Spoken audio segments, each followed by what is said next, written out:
When John Everett Millais unveiled this painting in 1852, the public was stunned. Here was a young woman floating lifelessly in a stream, surrounded by an almost overwhelming explosion of natural beauty. Her eyes are open, her lips parted, but she is moments away from death. Victorians didn't know what to make of it. Some called it morbid, others thought it was too real. But this image refuses to fade. For 170 years, Ophelia has haunted us in film, fashion, photography, and music. But what is it about this image that we can't let go of?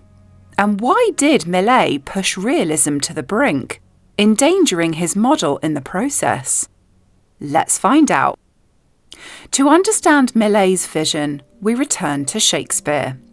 Ophelia in Hamlet descends into madness, manipulated by her father and rejected by Hamlet. By Act 4, her grief has broken her. She wanders by a stream, arms full of wild flowers. Gertrude later describes the scene. Ophelia climbs a willow tree leaning over the water, trying to hang her garlands on the branches, but a limb snaps and she falls into the brook below. At first, she doesn't resist. She sings snatches of old tunes, her voice carrying across the water as if she doesn't realise the danger she's in, or is too consumed by grief to care. Her clothes, heavy with embroidery, act like a buoy at first, keeping her afloat, as mermaid-like, a while they bore her up, but the fabric soon grows waterlogged, dragging her under. Shakespeare's audience never sees the drowning, only hears Gertrude's chilling words, till that her garments, heavy with their drink, pulled the poor wretch from her melodious lay to muddy death. Millais captures not death itself, but that suspended, unbearable instant in between, alive and not alive. But how do you paint that fleeting, tragic threshold? To capture it, Millais pushed realism to shocking lengths that seriously harmed his model. Millais spent months painting on location along the Hogsmill River, capturing every ripple, every blade of grass, every subtle shift of light.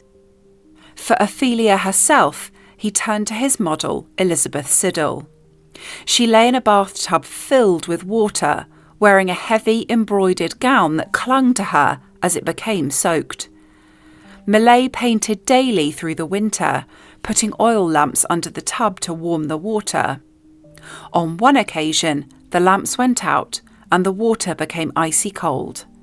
Elizabeth's lips turned pale, her fingers stiffened, and her body trembled from the chill. At one point, she reportedly shivered so violently that she could barely stay in position, yet she remained silent, committed to helping Millais achieve the perfect realism. By the end of the sitting, Elizabeth had developed a severe cold, which quickly worsened into pneumonia. Her furious father threatened to sue, demanding damages for the near-fatal ordeal. In trying to depict drowning, Millais had almost drowned his model in illness. Victorian health and safety clearly wasn't a thing. And yet that peril gave us a figure so lifelike you could swear she might breathe. But Millais wasn't finished. He layered the painting with hidden messages. Think of them as 19th century Easter eggs, tucked into every flower and gesture for the attentive viewer. And those 19th century Easter eggs weren't just decorative. Every flower, every stem, every bloom surrounding Ophelia carries meaning, a secret language Victorians would have instantly understood. But Millais didn't just scatter them randomly. He carefully chose each plant to tell a story. The red poppy near her hand whispers of death and eternal sleep. Daisies speak of innocence stolen too soon. Violets symbolise modesty and faithfulness, but also early death. Willows droop over the water like a lament for lost love. Nettles prick at the edge of the composition, hinting at pain and suffering. And then there's rue, a flower Ophelia herself distributes in Hamlet. There's rue for you, and here's some for me. On the surface, it represents repentance and regret. But rue was also known as an abortifacient, a secretive plant tied to the hidden realities of women's lives in Shakespeare's world. Its inclusion adds a darker, more complex layer to the painting, whispering sorrow, shame, and the shadowed consequences of grief. And that hidden weight is part of why Ophelia refuses to stay buried in the past.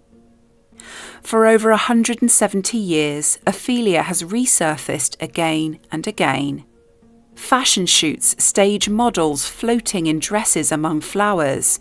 Horror films borrow her drowning pose as shorthand for frail innocence. Musicians too have been drawn to her image. Nick Cave and Kylie Minogue's video for Where the Wild Roses Grow directly echoes Millais' painting. Kylie floats in a river, a rose in her mouth, a dark homage to Ophelia. Natalie Merchant devoted an entire album to Ophelia in 1998, exploring her as a symbol of fractured female identity. In cinema, Lars von Trier's Melancholia, 2011, gave us Kirsten Dunst floating in her wedding gown, unmistakably a modern Ophelia. And now, Taylor Swift's upcoming album nods directly to this tradition. Taylor has always woven literature and poetry into her work, and channeling Ophelia, she ties her own storytelling to centuries of art about love, loss, and transformation. Even the flowers echo her recent falling out with Blake Lively over the It Ends With Us saga. From Shakespeare's stage to Spotify, Ophelia remains the muse no one can leave behind. Critics argue Ophelia reflects Victorian fears: female autonomy, desire, grief. Others see fragile innocence, beautiful and doomed. But beyond theory, what lingers is the stillness. Millais paints surrender, not struggle, a quiet moment where life and death blur.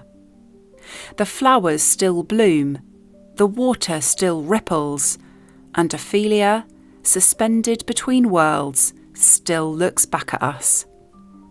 In the stillness of her surrender, are we witnessing art or the human condition? I'd love to hear what you see in Ophelia. A tragic heroine, a warning, or something else entirely? Let me know in the comments. And if you enjoy exploring hidden stories in art, be sure to check out my other videos. See you in the next deep dive.